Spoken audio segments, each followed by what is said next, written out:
Hey fam, today's miracle, which is super awesome, is Jesus healing the daughter of Jairus. And I'm sure that's not how Jairus pronounced his own name, but that's how I pronounce it. Sorry. Uh, today's gonna be kind of tough. I'm going to the funeral of my friend's daughter today, who is just a little bit younger than Jairus's daughter, and I don't know. It just happened to be the day that I was planning on doing this, and it's gonna be a little tough. So I apologize, but this is gonna be cool. Matthew 19. We're gonna start in Matthew 9, verse 18. Sorry. Jesus had come into the area. He was being thronged by people. And again, from the different gospels, you get a different picture, painting a different picture. He was being thronged by people, and there was a leader from the synagogues named Jairus, who came and worshipped him, saying, "My daughter is even now dead, but come and lay thy hand upon her, and she shall live." Jesus being thronged by people, crowds and crowds of people, and this ruler comes up and says, "My daughter is dead. Come heal her. She shall live." The faith that this person has is perfect. I love it.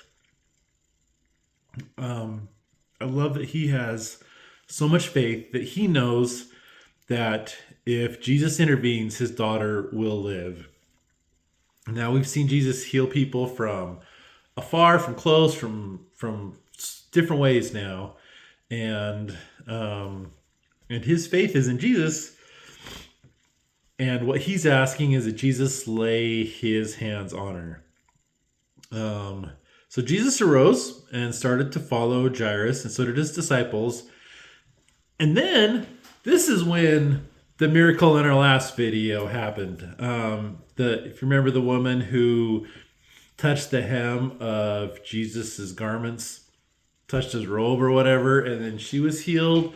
And Jesus said he felt the virtue go out of him, and everyone's like, what? Like, we know that he's being thronged by people.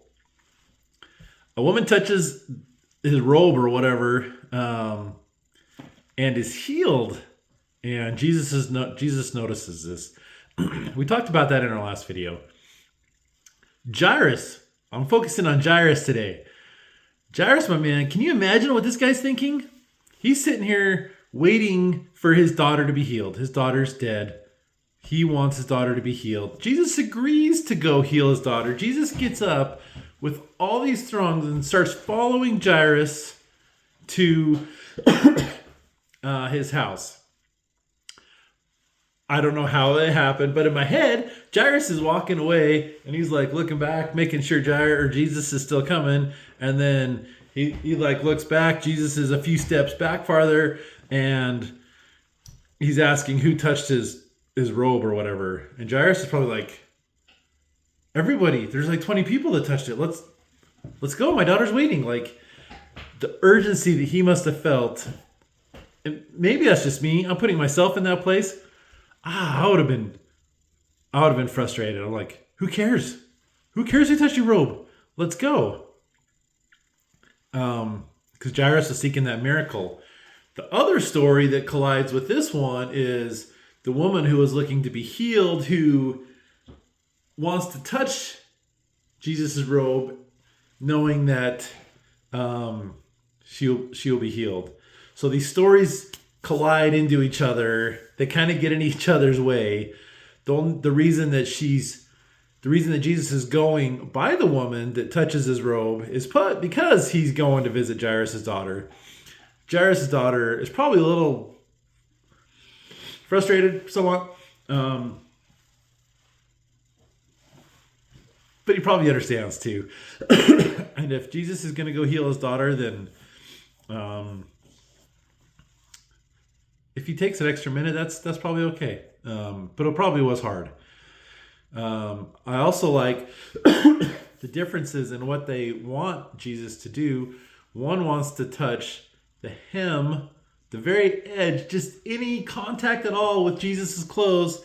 The other wants Jesus to come lay his hands on his daughter because she will be healed. Their faith is in those two very different things. We talked about faith in our other video. We have faith that Jesus will do certain things for us. And Jesus, in his loving way, answers our prayers in all the different ways. Both were healed. Both had faith in something totally different. In the end, it was all Jesus, but they had faith that Jesus would heal different ways, and those prayers were answered. So,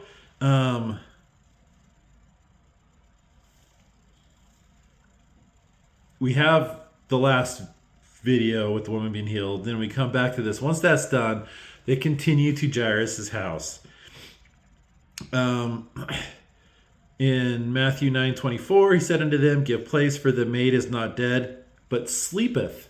So he's there. He's like, hey, can I have some space here, guys? Let me get in there. Let me see Jairus' daughter. But she's not dead. She sleepeth. And it says they laughed him to scorn. Everyone laughed really hard. I don't think Jairus was laughing, but everyone was laughing. For now. It's really sad. 25. But when the people were put forth, till they got out of the way, he went in and took her by the hand, and the maid arose. Jesus goes in, touches her, grabs her hand, and immediately she stands up, and the fame hereof went abroad into all the land. Everyone in the land was already waiting for Jesus. And then Jesus healing someone from the dead obviously increased that faith, that fame, that the widespread talk of Jesus. I want to pick out one verse from Luke. I like Matthew's story a little better, but I like Luke, something he says in here. So we're going to back up in the story. And it sounds like there might have been some back and forth with some of the disciples or people there. The Jairus wanted his daughter healed. It kind of sounds like this, like, your daughter's already dead.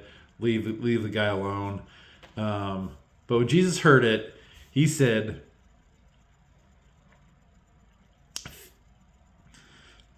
gosh, sorry guys.